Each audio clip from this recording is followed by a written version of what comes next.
Marco Diaz is 100% my favorite character on Star vs. the Forces of Evil, and I'll fight anyone who says otherwise. I get that Star is supposed to be the main character, but I honestly like watching Marco's half of the storyline a little bit more in every episode.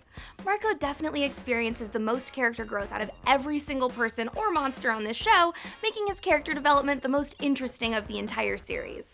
Plus, it helps that he's hilarious, adorable, and fiercely loyal to Star. His karate moves are out of this world, and he's always around to back up his best bud when she needs it. I'm Whitney Van Laningham, and today we're going to talk about Marco's best moments.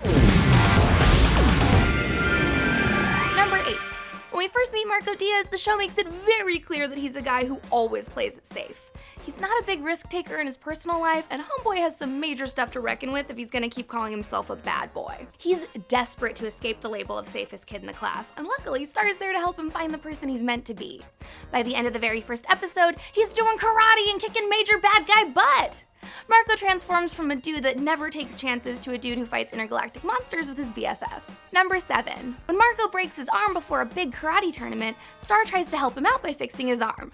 But not unlike Gilderoy Lockhart and Harry Potter and the Chamber of Secrets, she totally fails. Homeboy has a monster tentacle for an arm. And sure, the arm goes totally evil and tries to take Marco down with him, but before that happens, Marco uses his new superpowers to save a nerd from being picked on by a bully.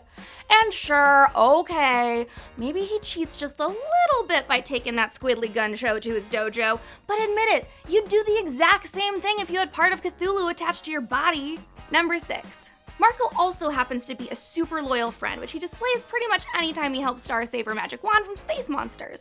But on top of that, he goes so far out of his way to make Star feel loved and appreciated, like he does in this episode. He dresses up like a clown, launches himself out of a rocket, and even uses Star's wand as bait to summon more monsters for her to fight just to cheer her up. Even though everything he does turns out to be a really terrible idea, it's super sweet to see a dude putting so much effort into a platonic female friendship. Screw you, Nora Ephron. Men and women can totally be friends. Number 5.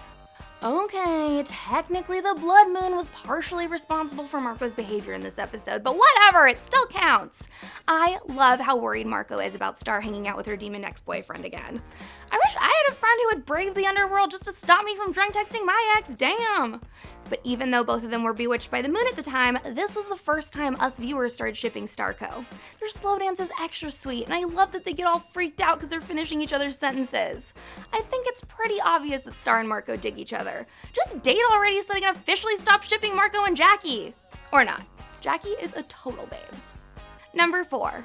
Not gonna lie, I am totally only putting this interdimensional version of Marco on the list because he's so goddamn hot as an adult. This scene takes place 16 years in the future when it's totally legal for me to have a crush on him, which is just splendid news for mama. When Hecapoo steals Star's interdimensional scissors, Marco embarks on a quest to blow out her flame and steal the scissors back. This proves to be way more difficult than originally anticipated because Hecapoo has like 1,000 clones, which is why Marco has time to develop chiseled abs and a cool eye scar.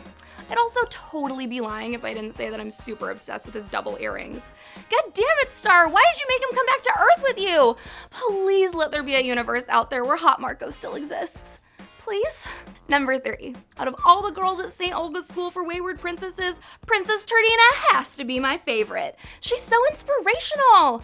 Baby girl is a strong, independent woman who knows how important it is to be confident and love yourself. She preaches acceptance for your individuality and promotes being yourself as one of her core values.